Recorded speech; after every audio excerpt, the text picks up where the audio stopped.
I'm going to tell you a story about my burnout. It was not my first, but it was the most epic, and why actually it ended up being the best thing that ever happened to me, even though at the time it was devastating. In 2019, I was approaching about a decade in Asia, and I was working for Adobe at the time, and it was a big job for me. It was a big step. It was the most challenging and coolest people I've worked with.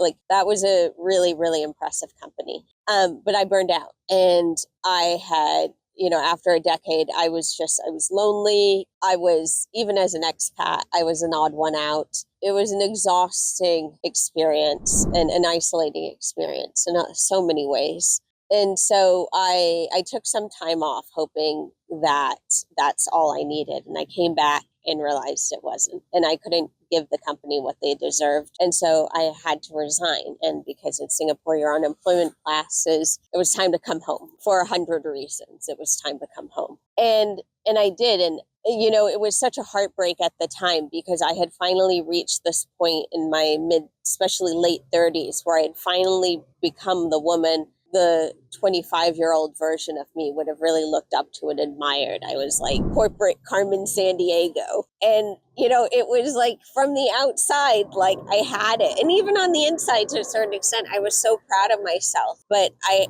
had to let it go. And it was such a humbling experience. It was the most humbling experience I have ever been through.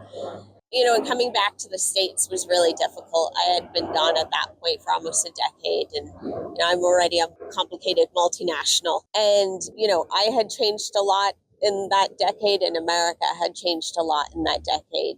And it's taken me a couple of years to get adjusted. But that burnout, that was literally, I think, divinely orchestrated, because I am too stubborn to have quit.